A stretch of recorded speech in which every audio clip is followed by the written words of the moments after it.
And welcome, everyone. And I thank you for being here for this very, very timely and I think very important hearing. The Jewish people have survived and thrived from the times of biblical antiquity to the present day. Quite a feat when you consider all of the civilizations that have come and gone. The Hittites, the Assyrians, the Egyptians, Persians, Greece, Rome. The presence of Jews has enriched the cultures of many civilizations and countries, from the Americas to Ethiopia to China. But just as the Jewish people have endured so much, so too has anti-Semitic hatred. This hatred has ranged from prejudiced slurs whispered in private to the murder of more than 6 million Jews in the Holocaust. 72 years after the Holocaust ended, anti-Semites continue to target the Jewish people for discrimination, destruction of property, and even death. This hearing will explore global threats to Jewish communities, the underlying ideologies, and what actions the United States and other countries and international organizations should take. Our witnesses, including Paul Goldenberg, the National Director of the Secure Community Network, addresses, quote, the current state of affairs in Europe, specifically the increased levels of hate-motivated incidents impacting Jewish communities. Mr. Goldenberg also asked whether perpetrators of both sides of the Atlantic may be feeding each other. He emphasizes that it is vital that the Congress and the U.S. government identify, analyze, and respond to the cross-Atlantic links between anti-Semitism and anti-Semitic remarks. I convene this hearing so that we can ensure that we are scrutinizing the cross-Atlantic connections and the solutions. Our second witness, Rabbi Andy Baker, a friend for decades and personal representative of the OSCE co-chair in office on combating anti-Semitism and director of international Jewish affairs for the American Jewish Committee, testifies in his written remarks that after the terrorist attacks in Paris, Brussels, and Copenhagen, quote, no longer were governments able to ignore the situation. They have responded, he cautioned, though that problems still remain. Governments have taken different approaches, and some only in stopgap measures. Rabbi Baker has warned that we need to be clear-eyed in confronting and combating anti-Semitism, which manifests itself on both the right and the left. And I would note parenthetically, as the one who suggested we have an OSCE conference back in the year 2000, and thankfully, Ambassador Menekes, who was our OSCE ambassador at the time, made that dream, working with Andy Baker and a few other leaders, a reality during the Bush administration. Andy was the one who wordsmithed the language that became major parts of it, what we call the Berlin Declaration, which was an action plan for the countries of the OSCE, Canada, the United States, and Europe, Eastern Europe, and Russia, to combat this pervasive violence against Jews called anti-Semitism. It was a very important and I think remarkable document. It is still in force, although its implementation, and that's one of the things that Rabbi Baker seeks to do as special representative, to talk to countries, their governments, to the NGOs in country, to try to persuade them to be far more proactive than so many of them are. In his written testimony, our third witness, Mark Weitzman, Director of Government Affairs for the Simon Wiesenthal Center, explored a wide range of ideologies and manifestations of anti-Semitism. He flagged that the, quote, regeneration of traditional anti-Semitism is all the more dangerous because unlike the violent extremists of both left and right and radical Islam, it is now found in government circles and halls of power in countries that we define as Western democracies.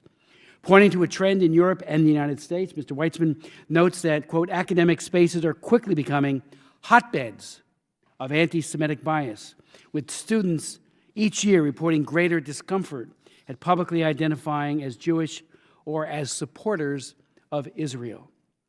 The great Natan Sharansky has taught us powerfully about the new anti-Semitism which targets the state of Israel. I'll never forget when Natan Sharansky testified at 2 hearings that I chaired, and this is about the 18th or 19th hearing on combating anti-Semitism.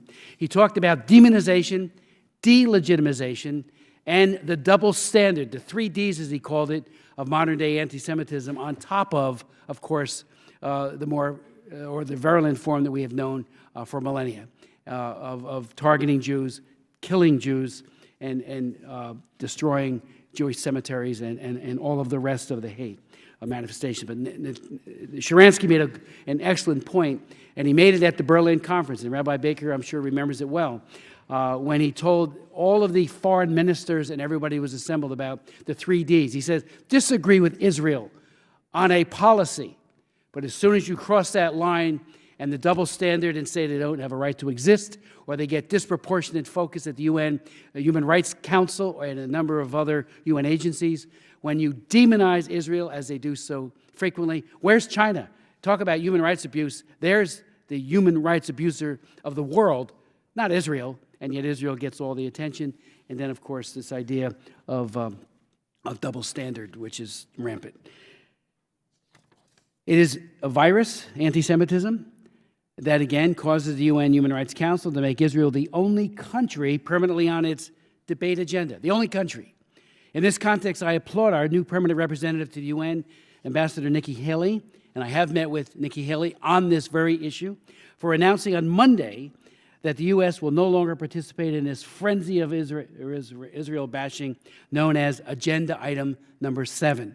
Instead, she said the United States will only participate to vote against the outrageous, one-sided anti-Israel resolutions that so diminish what the Human Rights Council should be, close quote. The Human Rights Council is also the body that directed the High Commissioner for Human Rights to compile a blacklist of companies working with Israelis beyond the 1949 armistice line, including Jerusalem's Old City, the location of Judaism's holiest site. This measure is self-evidently born out of the anti-Israeli boycott, divestment, and sanctions, or BDS, movement that is disturbingly prevalent in many European countries and in college campuses across the United States. I've met with the High Commissioner for Human Rights and raised this issue myself last fall, and said how disappointed, how angry so many of us are that he would misuse his position as High Commissioner to carry on in this way. And, of course, the Human Rights Council is doing it on steroids. Let me also say, before I introduce our witness, I want to also welcome Stacy Burdett from the ADL. Again, another longtime friend and a great leader in combating anti-Semitism. She has also brought a particular focus to Latin America, a much welcomed focus, but for all of your wonderful work, thank you as well for your leadership. I would also like to associate myself with Mr. Weitzman's statement when he put it, fighting anti-Semitism always has been a bipartisan commitment, and in today's fractured political world, it is more necessary than ever that the United States, in its diplomatic and moral leadership, remain on this issue. And I really thank you for that admonishment, which is so important. This has to stay bipartisan because we as Americans have to combat anti-Semitism anytime and anywhere it manifests its ugly face. For as long as I have been a member of Congress, there has been a broad partisan support for combating anti-Semitism. Just for the record, in 1982, in my first trip, Andy Harris now with the AJC, and a number of other important leaders, Mark Levin from the NGS, the National Conference on Soviet Jewry, invited me to go to Moscow and Leningrad for 10 days to meet with refuseniks.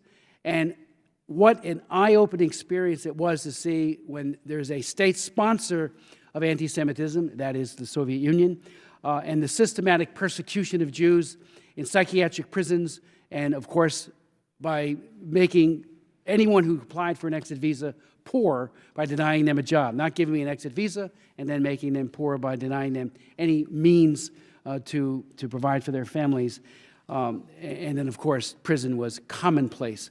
I visited Perm Camp 35 in the Ural Mountains a few years later. And matter of fact, along with Frank Wolf, we went and videotaped every prisoner we met with. It was at the beginnings of Glasnost and Perestroika. And when we showed that to Natan Sharansky, who had just been released, he says, these were all of my friends, and they're still there. And of course, we kept fighting until they got out. This hearing, I hope, this will be the first in a series that our subcommittee will conduct. Our next hearing, we hope to have the special representative when he or she is named. and maybe somebody sitting at this very witness table, to be the special envoy for combating anti-Semitism. For the record, back in 2004, I'm the one who offered the amendment to create it. It's a statutory position. And I, along with the other co-chairs of the Anti-Semitism Caucus, have done a joint letter asking that the administration name that person now. And earlier this week, in a meeting with Vice President Pence, not only did I raise this issue, but gave him a letter asking that that person be named now, because there is so much to do with regards to that, for that individual and for that office. I'd like to yield now to the ranking member, Ms. Bass, for any opening comments you might have.